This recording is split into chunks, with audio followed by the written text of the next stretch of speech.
Amigos do Evoleus Esportes, estou aqui em Mansões Camargo, quadra 4.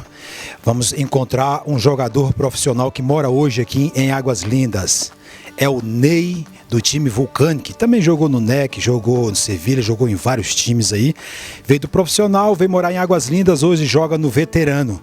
Então, o que nós vamos fazer aqui na casa do Ney? Conhecer a sua história, saber como é que foi a sua época de profissional, aonde vive, em que trabalha, como é que está, se está casado, família, quais foram as suas decepções e as suas alegrias quando profissional e agora as suas alegrias no esporte amador e veterano, né? Então vamos entrar na sua casa, na casa do Ney, bater um papo com ele. Convido você a curtir esses momentos aí, tirar aí os seus 10, 15 minutos para ouvir essa bela história, a história do jogador Ney.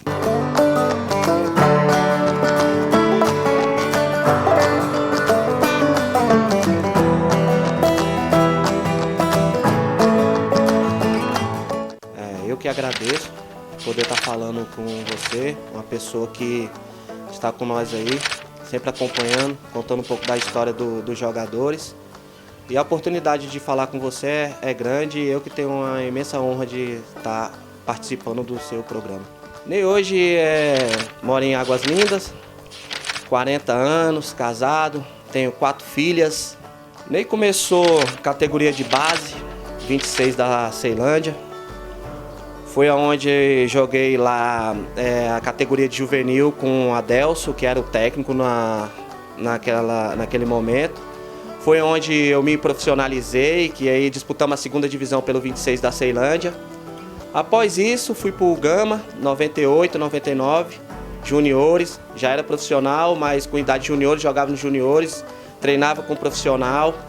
E fui campeão lá, 98, 99. Após a saída do Gama, eu fui para a Sociedade Esportiva Guará, que foi no ano de 2000, ainda que era o meu último ano de júnior.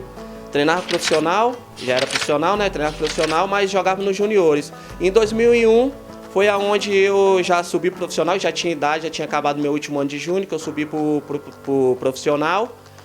E foi em 2000, depois do Guará, foi em 2004, 2005, esse ano que eu joguei na Aruc, fui contratado para jogar lá uns 3 jogos, aí joguei lá contra o Gama, CFZ e o Brasiliense, foi aonde eu decidi que o futebol para mim, por pessoas que aproveitaram da oportunidade, meus familiares ser leigo, não entender muito da proporção, não entender muito de esporte, aproveitou da oportunidade e me lesou, eu e o meu amigo, pedindo dinheiro para as pessoas, falando que queria dinheiro no meu passe, sem eu saber, e como a minha família é leiga, meu pai não sabia ler, não sabe ler, quer dizer, aí acabou eu saindo do futebol, parando de jogar futebol profissionalmente por essas pessoas que hoje em dia não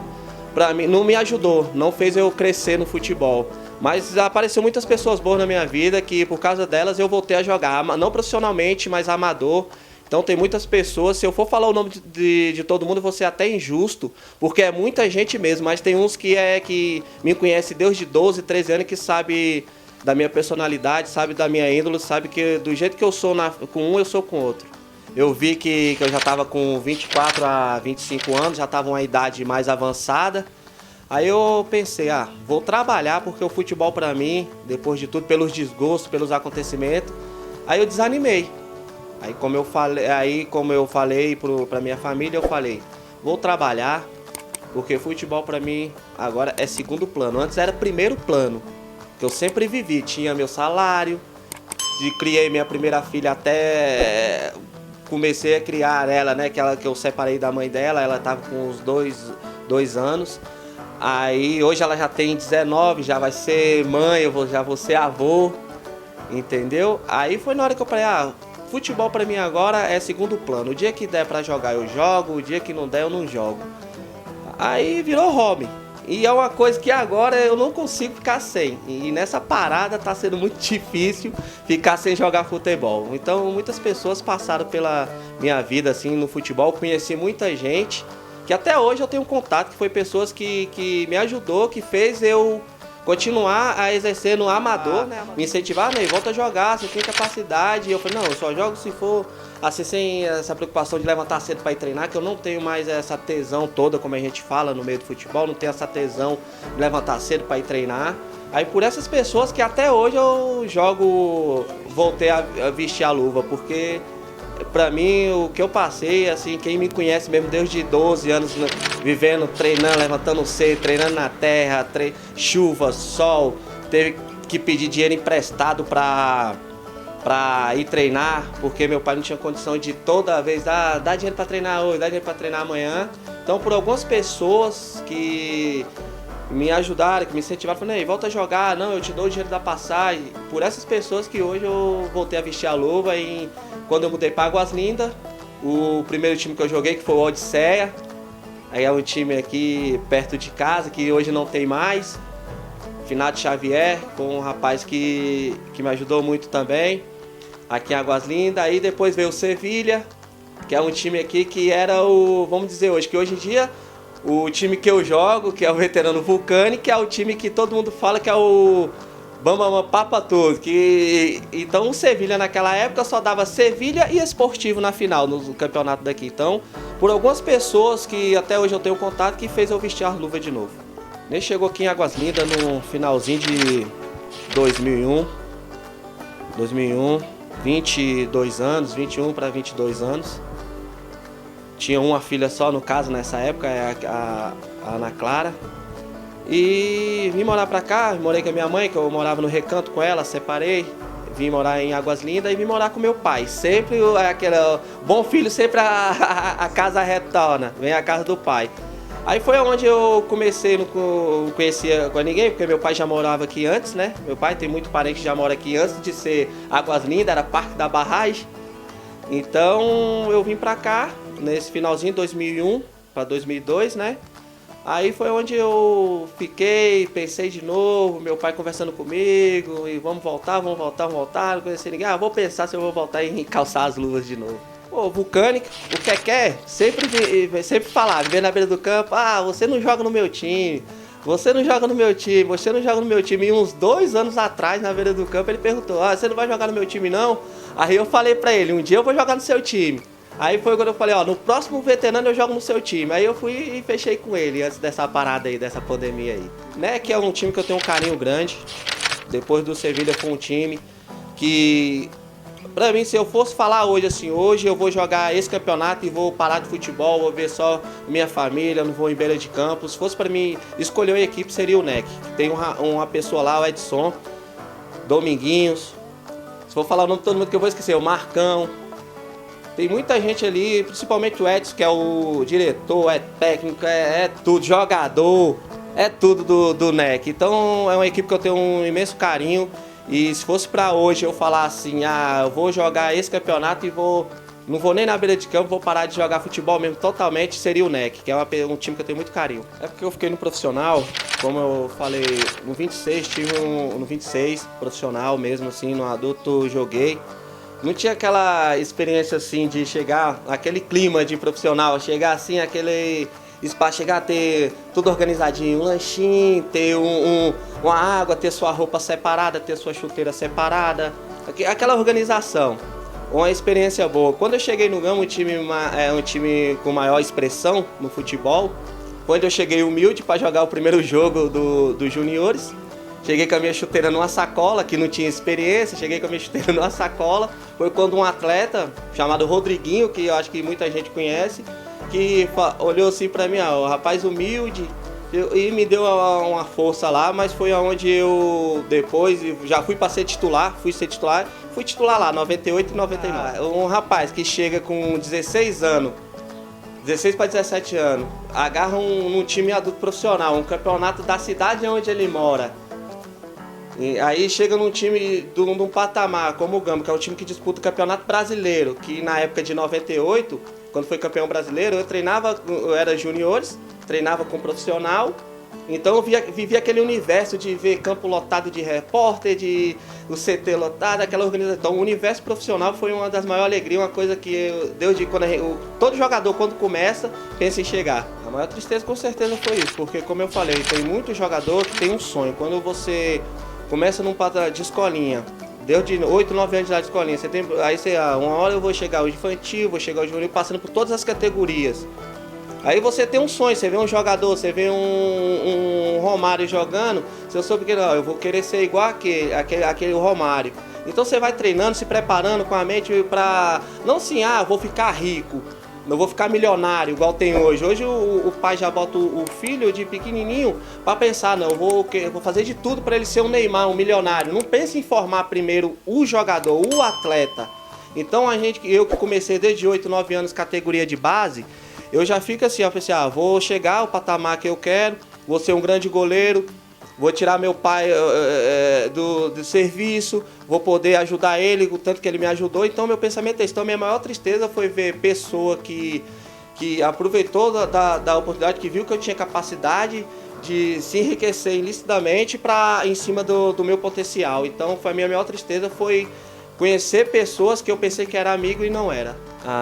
Aqui em Águas Lindas tem muitos jogadores que têm um enorme potencial. Conheço como eu sou goleiro, então eu gosto de observar sempre os goleiros da minha posição. Tem um filho, o Pedro, eu conheço o Pedro, um rapaz que eu conheci lá em Brarlândia, é um ótimo jogador. Ótimo jogador, não é da minha posição esse. Depois eu vou falar de um outro rapaz da minha posição, é um ótimo jogador. Então se ele tiver um acompanhamento certo, ele vai chegar longe, porque é um rapaz humilde, família humilde e tem um potencial grande. E aqui em Águas Lindas, da minha posição, tem o Nicolas. Nicolas é um goleiro que eu fui o treinador dele na Taça da Favela, dei uma força para ele, que eu era treinador do time feminino, né, de goleiro do time feminino, da Karina, da Sara, eu que era treinador delas. Então o Nicolas, eu tive a oportunidade de ajudar ele no aquecimento, no treino, e vi que ele tem potencial e já vi ele agarrando. É um rapaz que tem uma estatura muito boa para goleiro, e só manter, treinar, se ele focar, tiver pessoa certa, que o pai dele, que eu chamo de professor, é um senhor também que eu tenho um respeito imenso por ele. Onde que eu vejo ele, a gente que já passou profissional, tem assim de chamar o treinador, não chama treinador, pelo nome, chama sempre professor. Então, como eu agarrei pro time dele, o senhor Paulo, eu chamo ele de professor. Professor, aí então é um rapaz que eu sempre falei, seu filho tem potencial, seu filho tem potencial. E o recado que eu tenho para esses meninos é o seguinte, não, vou jogar bola, ver o Neymar, eu quero ser o Neymar, tudo bem. Mas primeiro você tem que pensar em quê? Faz uma base, tem que ter base, humildade. Jamais você pensar, dar um passo maior do que a perna, porque para você fazer uma escada você tem que começar degrau por degrau. Se você começar de cima não dá. Então seja humilde, trabalhe, porque jogador, para você ter resultado você tem que trabalhar. Eu tenho meia hora aqui, meia hora é melhor você ficar meia hora fazendo um exercício, você dando uma corridinha, do que você ficar sentado no sofá em frente a um videogame, em frente a um celular. Então tem que ter, se você tem potencial e se você sabe que você pode chegar em algum lugar, treine e respeite sempre seu treinador, porque tem muitas pessoas, como aconteceu comigo, que vai aproveitar de você, aquele ali tem potencial, eu vou fazer de tudo para ganhar dinheiro em cima dele. Mas tem pessoa também que gosta de futebol, como aqui em Águas Lindas tem várias pessoas que eu conheço. Edmilson, ex-jogador profissional, que todo mundo conhece, uma pessoa ótima para você ter uma resenha, porque é bom demais ele. Edmilson tem história, que pode ouvir a história dele, que ele é um cara que já disputou Copa do Brasil, já jogou profissional. Esses caras que você tem que dar ouvido. Jackson, que não tem nem palavra, quem conhece ele sabe que já disputou, já jogou Madureira, Fluminense, já jogou tudo. Essas pessoas que têm história, que você tem que ouvir. Não é se basear, olhar na televisão e ver, aquele jogador ali, ficar com marra, porque isso, fica pensando numa coisa que está distante. Então o jogador tem que ter, se você acha que você tem potencial, o pai que tem, sabe, meu filho tem potencial, trabalhe primeiro a mente. O jogador tem que ser primeiro a mente dele, não transformar ele e falar, faz isso que você vai ser rico, porque o mundo do futebol ele é curto. Tem gente que já foi profissional, com 26 anos, tem time grande. Tem gente que tem potencial e hoje em dia tá aí nas drogas, tá aí no álcool. Por quê? Por falta de ajuda. Tem muito jogador aqui em Águas Lindas. Aqui em Águas Lindas tivesse uma pessoa para chegar e falar assim, vamos formar um time em Águas Lindas, vamos fazer um catacata. Tem muito jogador aqui de 16 anos, 17 anos, 15 anos, que tem um potencial imenso. Tem um filho de um primo meu que jogou o Campeonato Paulista pelo Novo Horizontino. Corinthians foi lá e contratou, até atuou antes dessa pandemia, tá atuando lá no Corinthians. Zagueiro, Robert, da expansão do setor, treinava naqueles campos, porque a família viu o potencial nele, tio joga bola, o pai é inteligente, mãe inteligente, tava com a pessoa certa, tá lá. Então, o pai, se você sabe que você tem um filho, que ele tem potencial, ouve as pessoas que já passou por algum lugar, bota na mão de pessoa certa, porque aí vai ter futuro mesmo. Primeiro formar um atleta, formar a mente, um cidadão. Atleta é consequência do trabalho que ele for fazer durante a vida dele. Agradeço aqui a você, José, pela oportunidade de estar falando um pouquinho da história. Podia ser uma história bem mais longa, mas a gente, como eu falei anteriormente, a gente tem os acontecimentos, mas graças a Deus conheci o Luzimar, vulgo Jabá, que é o apelido carinhoso que a gente tem para ele, que é o rapaz que chegava 5h30 da tarde, 5h40 da tarde, antes de escurecer, pegava 7 bolas, vamos treinar, Ney, no campo de terra, saía todo ralado, mas estava lá com ele, nem que fosse 20 minutos. É um cara que desde 13 anos, é um cara que joguei na escolinha dele, tem um respeito imenso para ele, um carinho imenso. Aqui em Águas Lindas tem um amigo como o Edson, que é um rapaz que eu admiro. Tem o Piauí Ciclista, que tem uma loja, né, que mexe com bicicleta, para ser mais certo. Tem o Dominguinhos, tem o Juarez propriamente, que é uma pessoa que me conhece também desde os 13 anos. Então, me desculpa se eu esqueci alguns nomes, mas são muitos nomes mesmo. Tenho hoje uma esposa que não me conheceu quando eu jogava profissionalmente, mas me conheceu quando na fase que eu estava parando, uma pessoa que mudou minha vida, que fez eu crescer bastante, a Josiane. Tenho minhas filhas, Ana Clara, Maria Eduarda, Alice e Valentina. Você até avô, que é novo, né? Não parece, mas 40 anos já você até avô. Então, as pessoas que hoje em dia estão na minha vida, que eu devo muito para ela, minha esposa, Josiane, que é uma pessoa guerreira, que sempre lutou comigo. Então, sou um cristão que frequenta a igreja, tem um pensamento totalmente voltado. Futebol, como eu falei anteriormente, é a minha segunda opção. Então, as pessoas que eu agradeço nesse momento, as pessoas que estão do meu lado 24 horas, que é a minha família. E essa molecada nova que está vindo por aí, que tenha juízo e procure sempre o caminho do esporte, equilibra das drogas e de tudo mais aí de ruim que tem na vida. É isso aí, amigos, Devoleus Esporte. E você que ainda não está inscrito no nosso canal Facebook, lá no YouTube, agora também com a rádio devoleusesporte.com.br. Você encontra também nas rádios net e também lá no Play Store para baixar o nosso app. Essas são as redes sociais. Também tem o Instagram, usamos pouco, mas você também vai encontrar algumas informações do Devoleus Esporte lá no Instagram. @Devoleus Esportes, tudo junto você vai encontrar tanto no Facebook, no YouTube, no Instagram. E a nossa rádio, como eu já falei, é devoleusesporte.com.br. Estivemos aqui na casa do Ney, falamos com ele, ouvimos a sua história, que legal, você pode acompanhar. Então não esqueça, clique aí no sininho, inscreva, curta e compartilhe, fique conosco. Devoleus Esportes, o melhor esporte é o seu.